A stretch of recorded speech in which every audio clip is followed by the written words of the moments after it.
오늘 새벽에 우리에게 주시는 하나님 말씀을 받습니다. 오늘은 잠언 9장 6절에서 8절까지 말씀을 보겠습니다. 한 절씩 교독하여 읽고 8절은 같이 읽겠습니다. 6절 제가 먼저 읽겠습니다. 어리석음을 버리고 생명을 얻으라. 명철의 길을 행하라 하느니라. 거만한 자를 징계하는 자는 도리어 능력을 받고 악인을 책망하는 자는 도리어 흠이 잡히느니라. 8절 함께요. 거만한 자를 책망하지 말라. 그가 너를 미워할까 두려우니라. 지혜 있는 자를 책망하라. 그가 너를 사랑하리라. 아멘. 하나님 말씀입니다. 자, 오늘 새벽에는 여기 8절, 7절, 8절에 나오지만 거만한 자를 책망하지 말라 그러거든요. 왜 거만한 자를 책망하지 말라고 하실까? 오늘 설교 제목이 되겠고, 이 질문에 대한 답을 오늘 말씀에서 우리가 함께 찾기를 원하는데, 오늘도 두 가지 기도 제목 우리가 붙들고 기도하기를 원하는데, 자, 첫 번째 기도 제목은 이런 기도 제목입니다. 버릴 것을 정확하게 아는 겁니다. 그리고 버릴 것은 정확하게 버리고, 그리고 생명의 길을 걷게 하옵소서. 그렇게 우리가 기도하기를 원하는데, 자, 6절 말씀을 다시 한번 볼게요. 6절을 보니까 어리석음을 버리고 생명을 얻으라. 명철의 길을 행하라 하느니라. 이렇게 말씀하는데, 이 6절 말씀은 어제 새벽에도 한번 읽기는 했어요. 그런데 오늘 한 번 더 이 말씀을 붙들고 기도하기를 원하는데, 여기 보면 어리석음을 버리라 그렇게 돼 있죠. 이 어리석음이라는 단어가 여기 원어를 보니까 그냥 뭐 학식이 부족하거나 또는 지혜가 없거나 그런 의미도 있지만, 이때 이 어리석음은 여전히 세상의 그 헛된 것들, 눈에 보이는 것이 진짜고 이 세상의 헛된 것들이 생명이라고 여기는 완전히 마음이 비뚤어진 상태를 의미한다는 거예요. 그게 이제 어리석음입니다. 그러니까 이 어리석은 자들에게는 아무리 말을 해도 듣지 않는 그런 상태인 거죠. 그런데 오늘 솔로몬이 뭐라고 얘기하냐면 그 어리석음을 버려라. 그리고 생명을 얻으라. 이렇게 돼 있는데, 그러니까 이거는 전제 조건이에요. 만약에 어리석음을 버리지 않으면 생명의 길을 갈 수가 없다는 거예요. 그게 굉장히 중요한 선택인 거죠. 이런 겁니다. 여러분, 우리가 어떤 일을 하더라도 대가 지불이 있기 마련이에요. 여러분, 오늘 이 새벽에 우리가 기도의 자리로 나오셨는데 어떤 대가 지불이 있었죠? 우리가 더 자고 싶고 더 쉬고 싶은 내 이 육신의 소욕을 꺾는 대가 지불이 있었어요. 여러분, 우리의 육신은 이 시간에 사실은 더 자고 싶거든요. 더 편하고 싶거든요. 그리고 아니면은 또 어떤 사람들은 이 시간에 또 운동을 해가지고 내 몸을 튼튼히 하려고 하는 사람, 지금 공원에 한번 가보십시오. 새벽 운동하는 사람들도 있어요. 우리는 그러한 것들을 대가 지불을 하고 오늘 이 새벽 첫 시간에 하나님 말씀 앞에 앉아 있는 거죠. 여러분, 하나님도 대가 지불을 하셨습니다. 하나님이 저와 여러분을 구원하기 위하여 하신 대가 지불이 뭐죠? 예수님이세요. 당신의 하나밖에 없는 독생자를 값을 치르시고 우리를 구원하신 거예요. 이게 사랑의 대가이죠. 여러분, 절대적으로 그렇게 말할 수는 없겠지만 그래도 대체적으로 공부를 잘하는 아이들, 그리고 그 운동선수 중에 탁월하게 자기의 그 기량을 잘 발휘하는 사람들 보면 공통점이 있어요. 대가 지불을 하는 겁니다. 남들보다 덜 자고 더 공부하는 아이들이 성적이 나올 수밖에 없어요. 남들 쉬는 시간에 또 운동하고 훈련하는 그 선수들이 결국은 좋은 기량을 발휘할 수밖에 없죠. 그 대가 지불이에요. 여러분, 한 남자가 한 여자를 사랑해서 프로포즈를 합니다. 나와 결혼해 주십시오. 이 말은 내가 당신 외에는 이제 어떠한 여자도 쳐다보지 않겠습니다 하는 대가 지불이에요. 여러분, 사랑에는 대가 지불이 있어요. 그런데 오늘 솔로몬이 뭘 말하냐면, 여러분들이 영원한 생명을 얻기를 원한다면 이 어리석음을 버리라는 거예요. 이 어리석음의 대가 지불을 하라는 거예요. 이제 진짜가 아닌 것들을 버리라고 이야기를 하는 겁니다. 그 대표적인 예가 사도 바울이에요. 여러분, 바울 사도가 얼마나 잘 나갔던 사람이었는가를 여러분 아시잖아요. 그는 가말리엘이라고 하는, 그러니까 오늘날로 치면 서울대, 하버드대, 동경대 이런 학벌을 가진 사람이에요. 그런데 예수님을 알기 전에는 그런 학벌을 가졌죠. 로마 시민권도 가졌죠. 히브리인 중에 히브리인이고 바리새파에 속한 사람, 완전히 모든 것을 가진 사람, 그런 사람이 바울이었어요. 그런데 그가 다메섹 도상에서 예수님을 만나죠. 그리고 그 모든 것, 그가 가지고 있는 세상의 모든 잘 나가는 기득권을 버리고 예수님만을 쫓기로 결정합니다. 그 이야기가 빌립보서 3장 7절에서 9절까지 바울이 이렇게 고백해요. 말씀을 한번 볼게요. 빌립보서 3장 7절부터 보면 7절에 그러나 무엇이든지 내게 유익하던 것을, 엄청 많았어요. 바울에게 내가 그리스도를 위하여 다 해로 여길 뿐더러 8절에 또한 모든 것을 해로 여김은 내 주 그리스도 예수를 아는 지식이 가장 고상하기 때문이라. 내가 그를 위하여 모든 것을 잃어버리고 심지어는 배설물로 여김은 그리스도를 얻고 9절에 그 안에서 발견되려 함이니 내가 가진 의는 율법에서 난 것이 아니요 오직 그리스도를 믿음으로 말미암은 것이니 곧 믿음으로 하나님께로부터 난 의라. 여러분, 사도 바울이 진짜를 보고 나니까, 진짜를 발견하고 나니까 이제까지 내가 갖고 있었던 것이 얼마나 보잘것없는 진짜가 아닌 것을 보게 된 거예요. 그래서 사도 바울이 나중에 실제로는요, 그가 독신으로 살아요. 그리고 전도자로서 마땅히 받아야 할 보상이 있음에도 불구하고 바울은요, 오히려 복음이 걸림이 될까 늘 염려하여 거절합니다. 정말 대단한 자세죠. 사람이 팔이 안으로 굽는다고 칭찬받기 원하고 대접받기 원하는 게 인간의 본성인데, 바울은 그것조차 내가 복음에 방해가 될까 늘 거절하는 삶을 살았어요. 게다가 복음으로 인하여 매맞죠. 죽음의 위협을 수십 번 겪죠.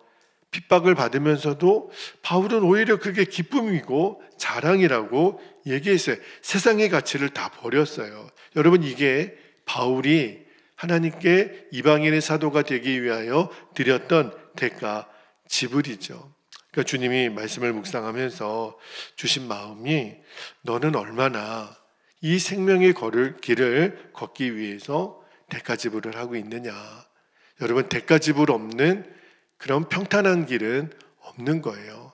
다시 말하면 내 욕심, 내 자존심, 내 평가, 내 자랑, 그것을 오늘 생명의 길을 걷기 위해서 너는 얼마나 포기했느냐. 그거를 버리는 결단을 하고 살고 있느냐. 계속 이 질문이 떠나지 않는 거예요. 내가 주님을 위하여 생명의 길을 걷기 위하여 나는 어떤 대가 지불을 하고 있는가. 그래서 내가 대가 지불을 했다면 주님이 주시는, 내게 주시는 평강이 있는 거예요. 여러분, 구원은 전적인 하나님의 은혜로 주어집니다. 그러나 생명의 길을 걷는 순종은 또 다른 차원이에요. 순종에는 반드시 대가 지불이 있습니다. 사도 바울처럼 주께로부터 오지 않은 것들을 내가 배설물처럼 여길 수 있는 단호한 결단이 있어야 되는 거예요. 그리고 생명의 길을 걷는 저와 여러분 되시기를 축복합니다. 자, 두 번째 기도 제목입니다. 두 번째 기도 제목은 오늘 설교 제목에 왜 거만한 자를 책망하지 말라고 하셨을까 그랬는데, 이런 기도 제목이에요. 거룩한 것을 개에게, 진주를 돼지에게 던지는 것이 어리석은 일임을 알게 하옵소서 그랬는데, 자, 이 말씀 7절 8절 말씀을 다시 한번 볼게요. 7절 8절에 보니까 거만한 자를 징계하는 자는 도리어 능욕을 받고 악인을 책망하는 자는 도리어 흠이 잡히느니라. 8절에 보니까 거만한 자를 책망하지 말라. 그가 너를 미워할까 두려우니라. 지혜 있는 자를 책망하라. 그가 너를 사랑하리라.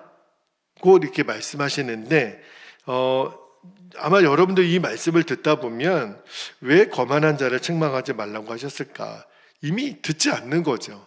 이미 마음이 완전히 폐역할 대로 폐역한 사람이니까 거만한 자를 책망하느니 차라리 지혜 있는 자, 말을 듣는 사람에게 책망하라 이렇게 얘기하는데, 근데 여기 거만한 자, 이 거만한 악인에 대한 단어를 찾아보니까 이런 뜻이 있더라고요. 교만하다, 경멸하다, 모욕하다. 실제로 나중에 이제 잠언 14장에 가보면 이 거만한 자를 이 죄를 업신여기다. 그리고 잠언 19장에 가보면은 이 죄를 심판을 조롱하다. 거만한 자가 그렇게 표현이 되어 있어요. 그러니까 이 거만한 자의 그 본질이 뭐냐면 하나님의 지혜의 말씀에 순종하지 않을 뿐만 아니라 순종하고 사는 사람들을 오히려 조롱하고 경멸하고 아주 적극적으로 회방하는 사람. 그러니까 말을 듣지 않는 거를 도를 지나쳐서 아주 적극적으로 회방하는 사람. 그리고 고의적으로 이 죄를 부추기는 사람들 있거든요. 그러니까 그런 자들에게는 아무리 책망의 말을 해도 소용이 없을 뿐더러 오히려 그가 아주 적반하장으로 나와서 책망하는 나를 업신여기고 조롱하게 될 거니까 아주 그냥 그런 사람은 오늘 말하는 지혜가 그 초청해서 이 거만한 악인들을 배제하고 있는 말씀을 주고 있어요. 그러면 이 말씀을 고민을 해봤거든요. 그럼 이 말씀이 내 삶에 어떻게 적용이 되는 건가? 이 전도의 현장에 대한 생각을 했어요. 오늘도 이따가 저희가 점심시간에 오늘 그 북부시장 여기 장날 전도를 다녀오겠는데, 전도의 현장에서 우리가 이렇게 전도를 해보면 대부분은 이렇게 건네주는 전도지나 예수님 믿으세요, 예수님이 구원이십니다, 그러면 뭐 본심은 아니더라도 그냥 고개를 끄덕이면서 알겠다고 네 그렇게 대답하는 분들이 사실은 대부분인데, 간혹 가다가 아예 노골적으로 저주하고 아주 비난하고 그런 사람들을 만날 때가 있어요. 물론 우리에게 주시는 그 하나님의 마음은 때를 얻든지 못 얻든지, 또는 우리가 어찌 사람을 가려서 저 사람에게는 내가 전도할 만하고 이 사람은 거만한 죄인이니 이 사람에게는 전도할 필요가 없어, 이렇게 우리가 판단하지는 않죠. 그런데 우리가 영적인 눈으로 잘 보면 이 영적으로 굉장히 거만한 악인들이 있다는 거예요. 이 사람들은 복음의 메시지를 듣지 않을 뿐더러 아주 교묘하게 대적하고 회방하는 사람들, 이단이 그러기에 속할 수도 있겠죠. 그런데 마태복음 7장에 보면 예수님이 산상수훈에서 이제 마지막 부분에 굉장히 중요한 의미의 말씀을 하신 적이 있어요. 자, 마태복음 7장 6절 말씀을 한번 볼게요. 마태복음 7장 6절에 보면 거룩한 것을 개에게 주지 말며 진주를 돼지 앞에 던지지 말라. 그들이 그것을 발로 밟고 돌이켜 너희를 찢어 상하게 할까 염려하라. 여기 보면 거룩한 것을 개에게 주지 말고 진주를 돼지 앞에 던지지 말라. 아무리 귀한 것을 전해줘도 소용이 없는 대상이 있다라는 것을 예수님이 전제로 말씀을 하세요. 이게 무슨 의미일까? 여러분, 예수님이 이 땅에 오셔서 하나님 말씀을 전하실 때 예수님을 따르는 사람들도 있었지만 아예 공개적으로 예수님에 대하여 악의를 품고 대적했던 사람들도 있었거든요. 그거를 보여주는 거예요. 물론 성경은요, 자, 여러분 요한복음 6장 37절로 한번 볼게요. 요한복음 6장 37절에 보면 예수님이 이렇게 말씀하시죠. 아버지께서 내게 주시는 자는 다 내게로 올 것이요 내게 오는 자는 내가 결코 내쫓지 아니하리라. 이 말씀은 예수님은 어느 누구도 사람을 차별하시는 분은 아니세요. 모든 이가 구원의 대상이라고 하는 것을 예수님도 말씀은 하셨어요. 자, 여러분 이 세상에 반드시 구원받고 변화시켜야 될 영혼들이 있는데, 근데 예수님 그렇게 말씀하셨지만 마태복음에 이 거룩한 것을 왜 개에게 주지 말고 진주를 돼지에게 주지 말라고 하셨을까? 뭘 염두에 두고 말씀하신 거냐면 이 복음을 노골적으로 회방하고 이 악한 심성, 이 죄로 가득한 그 심성을 가진 사람들이 있다는 거예요. 그들에게는 우리가 섣불리 접근했다가 오히려 적반하장으로 우리에게 악으로 갚고 우리에게 해를 주는 그러한 사람들이 있는데 예수님 당시에 그런 사람들이 있었죠. 누가 있었냐면 바리새인들, 서기관들, 그리고 자기들의 기득권만을 추구하려고 했던 이들에게는 원칙이고 뭐고 없어요. 내게 이익만 된다면, 기득권이 된다면 뭐든지 했던 이 수구 세력의 대표자들인 이 종교 지도자들, 결국은 이들이 합작하여 예수님을 십자가에 못 박게 하죠. 빌라도는 사실은 너무 이들이 집요하게 요구하니까 나중에 귀찮아서 빌라도도 손을 들어준 사람이기도 하죠. 빌라도도 마찬가지예요. 이런 어떤 이 악한 이 예수님이 말씀하신 거룩한 것을 던져줘도 도무지 받아들일 수 없는 사람들. 그러나 이 말씀을 오해하지 말 것은, 저도 이 말씀을 준비하다가 그러면 누구에게는 복음을 전하고 누구에게는 복음을 전하지 않아도 되나? 사람을 가려가면서 복음을 전하는 건가? 그런 거는 아니에요. 하나님이 우리에게 보내주는 사람, 오늘도 우리가 전도의 현장에 가면 하나님이 우리의 걸음을 인도하시고 우리가 복음을 전해야 될 사람들을 만나게 하시는 것은 하나님의 역할이세요. 그러나 우리가 어떤 마음으로 하시라는 거냐면, 하나님이 우리에게 허락하신 만남에는 최선을 다해서 복음을 전하는 거예요. 그러나 나는 마치 이 세상에 있는 모든 사람을 다 변화시킬 수 있고 나는 다 구원시킬 수 있어. 그거는 내가 하는 역할이 아니에요.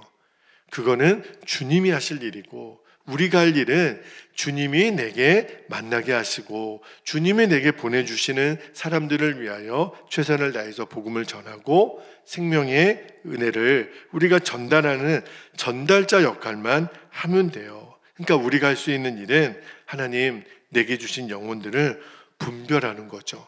아주 고의적으로 악하게 우리에게 접근하여 우리를 무너뜨리고 우리를 해하려고 하는 진짜 악한 의도를 가진 영혼들이 있다는 거예요. 이단들이 그렇죠.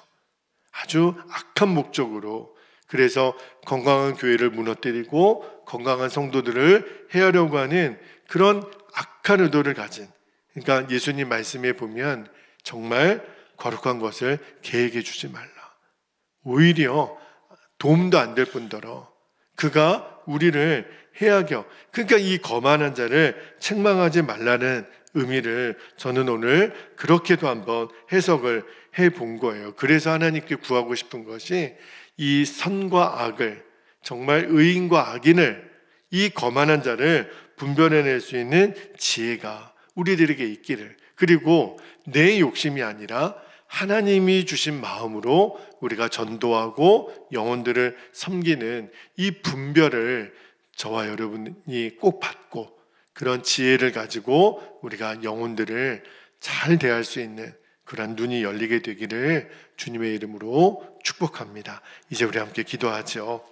두 가지 기도 제목 이미 나누었습니다. 한 번 더 제가 선포하고 기도하겠습니다. 첫 번째는 버릴 것은 정확히 버리라는 거예요. 대가 지불이 오늘 나에게 있는지, 생명의 길을 걷기 전에 내가 버려야 될 것들, 주께로부터 오지 않은 것들을 버리는 결단이 오늘 있게 하시고, 실제로 순종케 하옵소서. 두 번째는 거룩한 것을 개에게, 진주를 돼지에게 던지는 것이 얼마나 어리석은 일인가를 오늘 예수님의 말씀을 통해서 거만한 자를 책망하지 말라는 오늘 잠언 말씀의 의미가 이런 의미가 있구나 하는 것들을 우리가 기억하고 우리가 분별의 지혜를 주시도록 하나님, 오늘도 우리가 전도의 현장에서 하나님 정말 지혜와 계시의 영을 우리에게 더해 주시고 합당한 말로 우리가 전도자의 사명을 감당케 해주시도록 우리가 이 시간 주님의 이름을 간절히 부르시고 통성으로 기도하겠습니다. 주여